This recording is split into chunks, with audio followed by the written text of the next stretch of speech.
Imagine this. You're 19 years old, dressed in your Sunday best, sitting in a stuffy back room while the people who raised you, your parents, your elders, the only family you've ever known, look right through you and declare you dead. Not dramatically, not with screams or tears. Just cold, flat words. Disfellowshipped. For apostasy. One question too many about why the world has to end exactly the way they say it does, and poof, you're erased. No goodbye hugs. No, we love you anyway. Just the door closing behind you like a coffin lid. That's how my life ended at 19.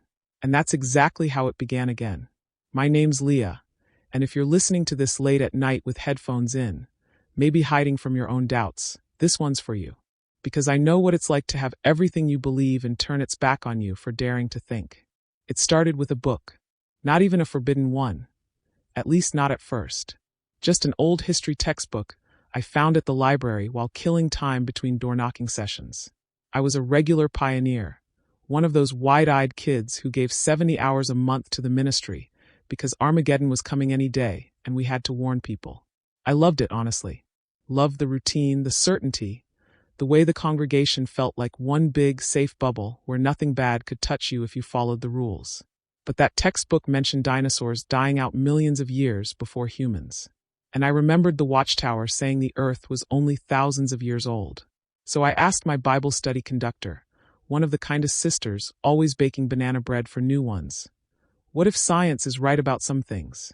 She smiled tightly and said we'd discuss it later. Later never came. Instead, she reported me. The judicial committee was 3 elders, all men old enough to be my dad, sitting behind a folding table like judges in a kangaroo court. They asked if I'd been reading apostate literature. I said no, just a school book. They asked if I believed the governing body was God's channel. I hesitated. That's all it took. One pause. One moment of honesty. They quoted scriptures about removing the wicked person, about not even eating with such a man. My mom sat in the corner, hands folded in her lap, eyes on the floor. Dad wasn't there. He'd been weak before and couldn't handle another family crisis. My little sister, Ruth, only 14, wasn't allowed in. When they announced the decision, Mom finally looked up. Her face was blank, like someone had switched her off. No tears. No pleading. Just acceptance. Because that's what good witnesses do. Obey, even when it rips your heart out. I walked out into the parking lot and realized I had nowhere to go. My duffel bag, packed by Mom that morning, just in case, waited by the door. Clothes, toiletries, my Bible with all my underlines. No phone. No money beyond the $62 I'd hidden in a sock from birthday tips. The family car keys were gone. House keys too. I was locked out of my own life. I sat on the curb until the sun set, waiting for someone to come get me. A sister I'd known since baptism walked past with her kids. She saw me, crossed the street, and kept going. That's when it hit. I was invisible now. A ghost in modest clothing. That first night, I slept in the park behind the library, curled up on a bench with my bag as a pillow, hoodie pulled over my head. It was October, cold enough that my breath fogged. Every rustle in the bushes felt like demons coming for the apostate. They'd warned us about this. Leave Jehovah's organization and Satan takes over. I whispered prayers into the dark anyway, half hoping God would strike me dead and end the nightmare, half terrified he would. Morning came gray and aching. I used the library bathroom to wash up, splashing water on my face like that could rinse away the shame. Hunger gnawed, real, sharp hunger. I walked to the only place I could think of, the Greyhound station. Figured if I was going to be homeless, might as well be somewhere warmer. But $62 doesn't get you far. A security guard spotted me lingering. Instead of kicking me out, he bought me a coffee from the vending machine. "Rough night, kid?" he asked. I nodded, throat too tight to speak. He didn't push. Just said, "There's a shelter 2 blocks down. Ask for Maria. Tell her Ray sent you." Maria gave me a cot, a hot meal, and the first kind words I'd heard in days. "You running from something?" she asked gently. I laughed, short, broken. More like everything ran from me. She didn't ask for details. Just handed me a pamphlet for a youth drop-in center and said, "You're safe here tonight." Safe. The word felt foreign, like a language I'd forgotten. The shelter had rules. No staying more than 3 nights in a row unless you qualified for longer. I didn't. So I bounced, Park benches, 24-hour laundromats, the back pew of a Catholic church that stayed open late. Ironic, right? But no one bothered me there. I learned fast how to look busy, how to fold myself small, how to spot danger in a glance. Food was whatever I could scavenge. Day-old bread from the bakery dumpster behind the Kingdom Hall. Yeah, I went there once, out of desperation. Almost laughed at the symbolism. Eating their trash because they'd thrown me away. I got a job waitressing at a greasy spoon diner that paid cash daily. The manager, Tony, didn't care about references or why a girl in long skirts and no makeup looked like she'd been crying. You show up on time, you get paid, he grunted. I showed up early. Worked doubles. Smiled at customers who tipped in quarters and complaints. The uniform smelled like bacon grease and regret, but it was mine. Nights were the worst. Alone in whatever corner I'd claimed, the doubts came rushing back. Was I wrong? Was Armageddon coming and I'd burn for eternity because I couldn't swallow the paradoxes anymore? I'd whisper arguments into the dark. If God is love, why does love hurt this much? If truth never changes, why did the truth keep changing? One night it rained, pouring, freezing sheets. I huddled under a highway overpass, soaked through, shaking so hard my teeth chattered. A woman, maybe 30, tattoos and a kind face, stopped her car. "You okay, honey?" she called. I shook my head. She opened the passenger door. "Get in. I'm not leaving you here." Her name was Carla. She drove me to her apartment, gave me dry clothes, made cocoa like I was a kid. Didn't preach. Didn't judge. Just said, "You look like you've been through hell. Stay as long as you need." I stayed 3 months. Carla was my first real glimpse that the world wasn't the evil place they'd painted. She cursed like a sailor, drank beer on Fridays, had a girlfriend who came over sometimes. Everything sinful. But she was kinder than any elder I'd known. She taught me how to open a bank account without ID, how to apply for food stamps, how to smile without apologizing for existing. I started reading again, real books, not just approved literature. Science, philosophy, stories of other people who'd left high-control religions. The first time I read about religious trauma syndrome, I cried so hard Carla thought someone died. It had a name. What happened to me had a name. I wasn't crazy. I wasn't demon-possessed. I was wounded. By spring I'd saved enough for a room in a shared house, for other girls, all broke, all surviving. I bought a prepaid phone, got my learner's permit, enrolled in night classes for my GED. Life wasn't good yet, but it was forward. One stubborn step at a time. People ask if I miss it. The certainty, the community, the songs. Parts, yeah. I miss my little sister's laugh. Miss feeling like the universe had a plan. But mostly, I miss the version of me that hadn't learned yet how cruel love can be when it's conditional. Leaving didn't destroy me. It forced me to become someone stronger. Someone who asks questions and demands answers. Someone who knows love shouldn't require silence. If you're listening and you're scared, scared to doubt, scared to leave, scared you'll lose everything, hear this. You might lose the cage, but you'll gain the sky. And the sky, it's bigger than they ever let you imagine. The months after they locked me out blurred into a grind of pure survival, but looking back, that's when I started stealing my life back. One scraped knee, one borrowed Wi-Fi password, one line of code at a time. I was 19, broke, and carrying the kind of shame that makes you walk with your head down like the sidewalk might open up and swallow you if anyone recognizes the apostate. But hunger has a way of overriding theology. You can't pray away an empty stomach forever. Carla's couch saved me at first, but I couldn't stay indefinitely. She had her own life, her own bills. So I started volunteering at the women's shelter where Maria worked. Not out of some noble calling. It was practical. Volunteers got a hot meal after shift, sometimes leftovers to take home, and if you showed up consistently, they let you crash in the staff room on really bad nights. I scrubbed floors, sorted donations, held crying women's hands while they figured out escape plans from their own hells. The irony wasn't lost on me.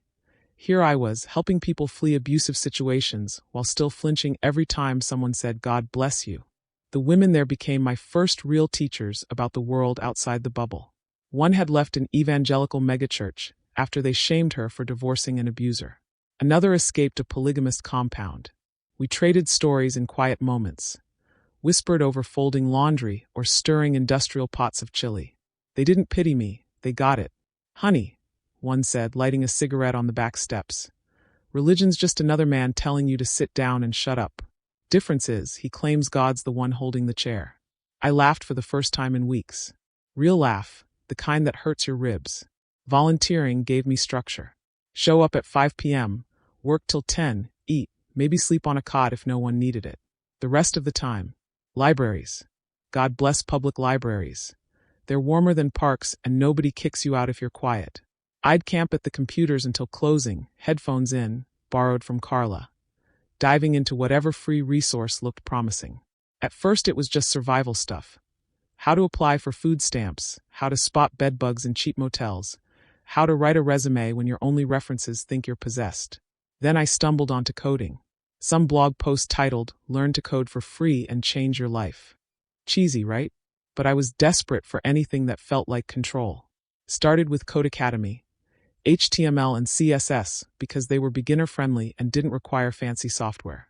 I'd copy code into Notepad on the library computer, save it to a flash drive I'd bought with tip money from odd cleaning gigs. When I made my first web page, a stupid pink background with Hello World in Comic Sans, I stared at it for 10 minutes like I'd invented fire. Something I built. From nothing. No elders approving. No scriptures justifying. Just me and logic that worked if you got it right. The library closed at 9 p.m., so nights I'd sneak into 24-hour McDonald's with free Wi-Fi, nursing a small coffee for hours while watching free code camp videos on my cracked phone screen. JavaScript next.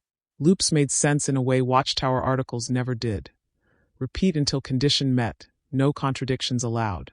I'd pause videos to scribble notes on napkins, then test code in browser consoles when I could snag a computer. Errors frustrated me at first, but fixing them?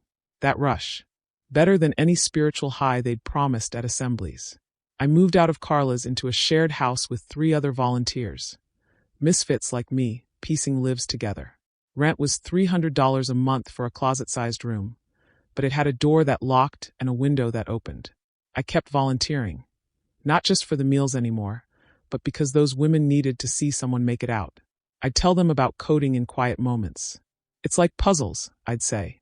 And nobody gets to tell you the answer is wrong if the program runs. The idea for the app hit me during a support group Maria started for ex-religious folks. We'd meet in the shelter basement. Fold-out chairs in a circle, bad coffee. People sharing nightmares about shunning and hellfire. So many stories like mine. Kicked out young, no skills, no safety net. One girl, barely 18, had fled a fundamentalist compound with nothing but the clothes on her back. She asked, "How do you even start? Where do you go when everyone's told you the world's evil?" That night, lying on my lumpy mattress listening to sirens outside, I thought, what if there was a place? Anonymous. Safe. Resources mapped out. Shelters that don't proselytize. Therapists who get religious trauma. Job boards that don't require church references. Forums where you can vent without being reported to elders. I called it Exodus.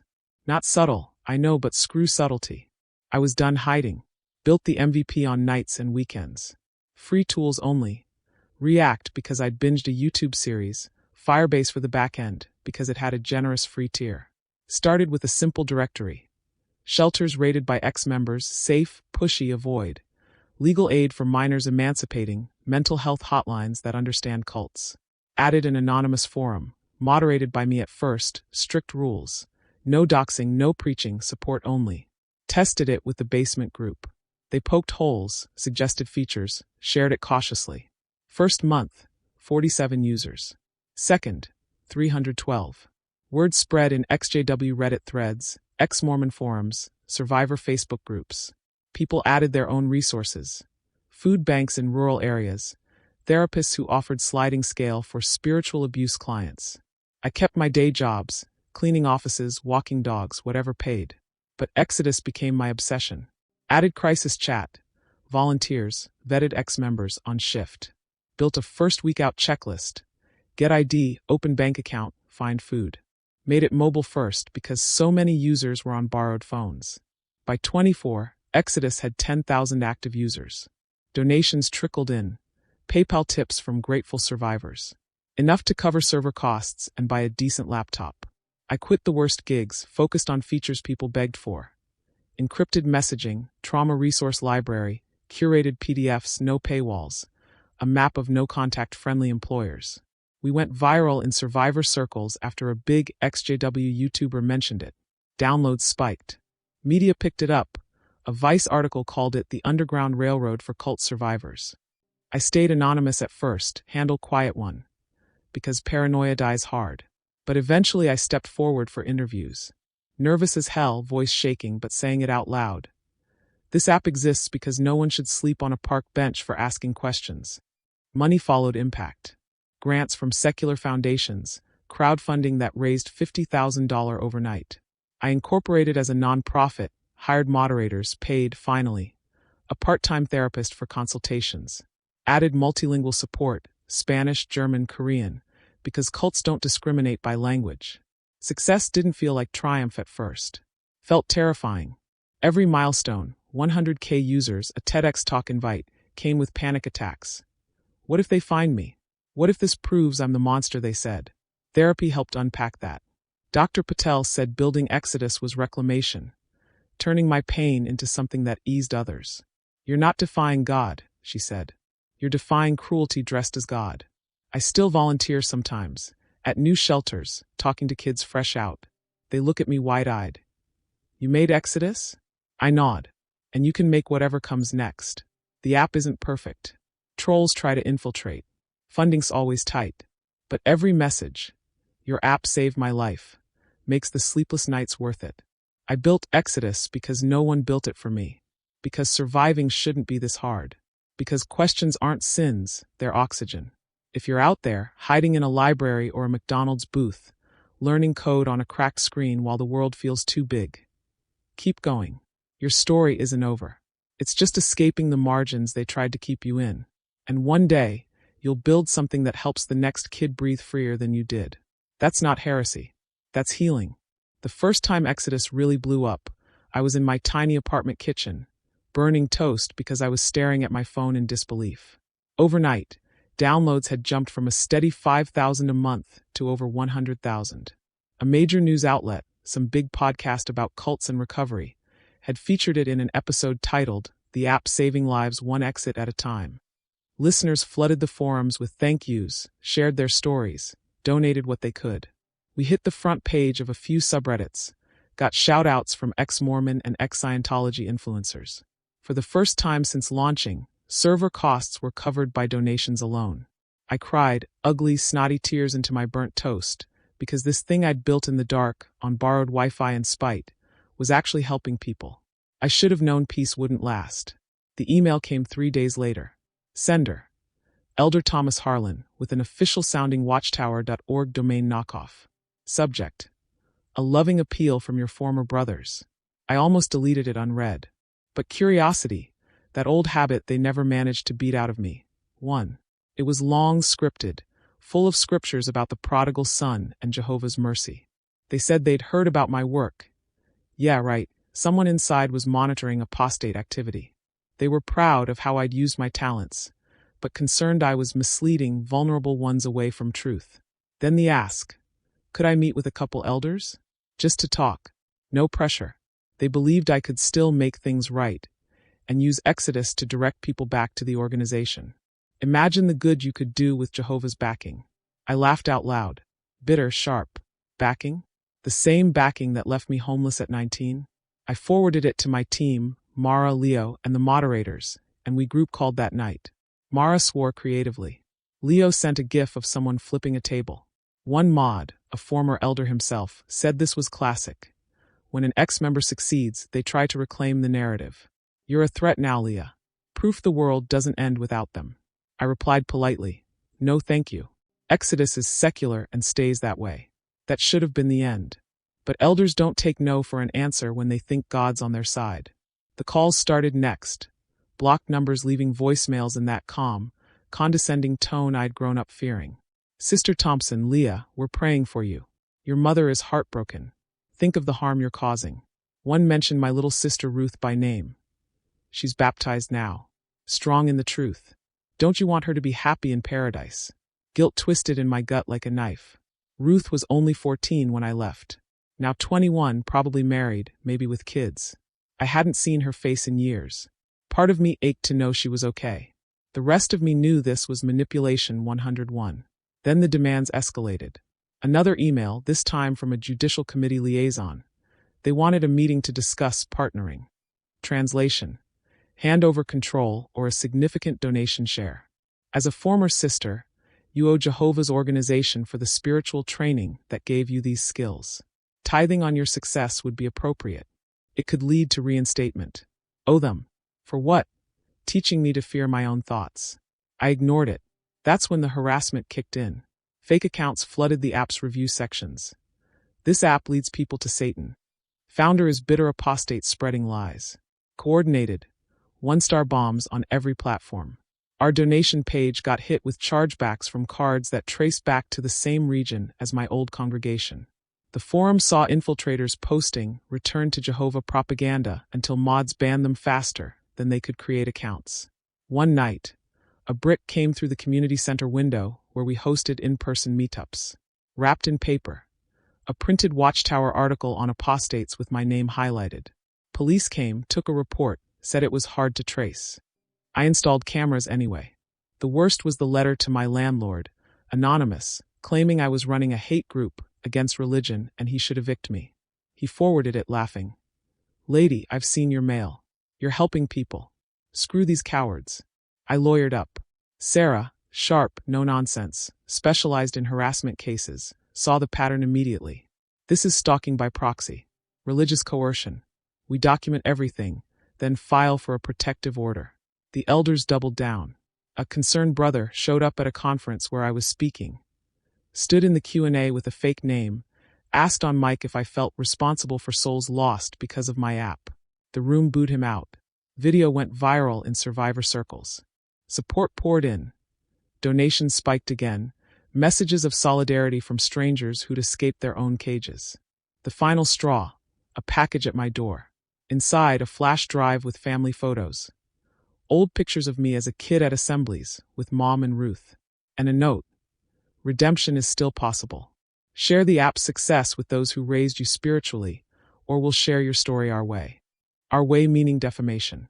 Lies about why I left, drugs, immorality, whatever stuck. I didn't open the drive. Handed it straight to Sarah and the police. We filed.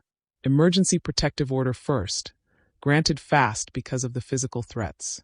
Full hearing 2 weeks later. They sent a representative, no elders in person, cowards, an attorney claiming freedom of religion and concerned outreach. The judge, a woman with zero patience for bullshit, read the emails, the reviews, the brick incident, the package. "This isn't outreach," she said. "This is harassment. Order granted. 3 years. No contact, direct or indirect. Violation means jail. Silence from them after that. Blissful, hard-won silence. The backlash? None that stuck. The community, the real one, rallied. Ex-members organized fundraisers. Moderators stepped up, built better safeguards. We added features. Block lists synced across devices, emergency resource hot buttons. Exodus grew stronger, hitting 1 million users that year. My network became my fortress. Mara and Leo flew in for a war room weekend. Pizza, code sprints, laughing until we cried over how absurd it all was. Carla hosted barbecues where survivors shared war stories and esmores. Dr. Patel increased sessions, helped me process the rage without letting it consume me. I don't forgive them. Forgiveness implies they deserve space in my head. They don't. What they did, trying to extort redemption from my pain, exposed the rot clearer than any doctrine ever could. Success threatened their control, so they attacked. Classic abuser playbook, just with scriptures instead of fists. But here's what they never understood. Every threat, every demand, every cowardly letter just proved why Exodus exists. Why we need safe exits. Why questions aren't the enemy, silence is. These days, I wake up to messages from kids who found the app on their first night out. Thank you for making me feel less alone. That's my redemption. Not crawling back. Not sharing shares. Building forward. The protective order sits in my drawer next to Ruth's old birthday card. The last one before the shunning. I don't know if she'll ever reach out. If she does, it'll be on my terms. Real terms. No demands disguised as love. My family now. The mods who stay up moderating at 3 a.m. The donors who give $5 because it's all they have. The survivors who message, "I made it because of you." Mara teaching me to swear in 3 languages. Leo sending dog memes when nightmares hit. Carla calling to say, "I'm proud of you, kid." That's the network that held when the old one crumbled. They wanted shares for redemption. I gave them nothing. And in the nothing, I found everything. If you're out there, facing your own elders demanding you come home or pay up, know this: you don't owe them your light. Shine it anyway. Build your app, your life, your freedom. They can't take what you refuse to give. And the people who show up without demands, they're the real organization, the one worth belonging to.